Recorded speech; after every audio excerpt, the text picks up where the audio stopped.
Okay, tonight you will see Lesson 2 come home for Module 3.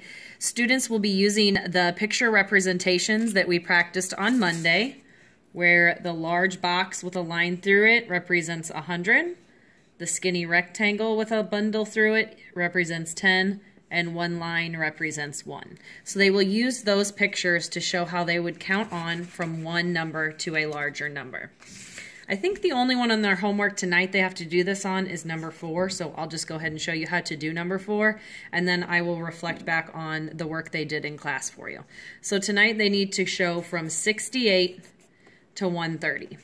So what we talked about in class is boxing that first number. So they show 68, like they did on Monday, would be 10, 20, 30, 40, 50, 60, 61, 62, 63, 64, 65, 66, 67, 68. Let me double check. 1, 2, 3, 4, 5, 6, 7. That's why we double check. 68. So they box that off as 68. That's exactly what we did on Monday. The only new skill for tonight is adding on to this to get to the new number. So the main thing I always told them to start with tonight is to check, does this end in a 0? If it ends in a 0, they can go ahead and start skip counting by tens.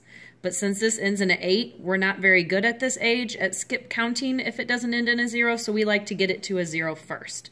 So what I mean by that is adding to this picture, we would add 69, 70. Now we end in 0, and skip counting by tens is much easier at this level. So goal was to get up to 130.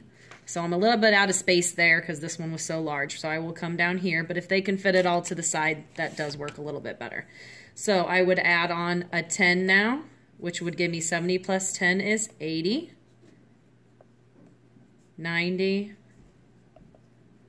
100, 110, 120, 130, and that's all they have to do is show that final number. I told them they definitely have to label at the beginning and they definitely have to label at the end. If it gets too squished on their homework tonight, they can skip a couple of the middle labels, but the picture representation has to be correct. So this is what we would be looking for on number 4 on the homework tonight. Let me give one example where it does not, where it does already end in a 0, excuse me, so they don't have to start with ones. One of those examples would be, I guess, the first one from their homework, or from their classwork, excuse me. So they had to box 100. So that one was a pretty simple picture because they can do a 100 for that. Now they are trying to get to 124. Since this already ends in a 0, they can start skip counting by tens. They do not have to start with the ones.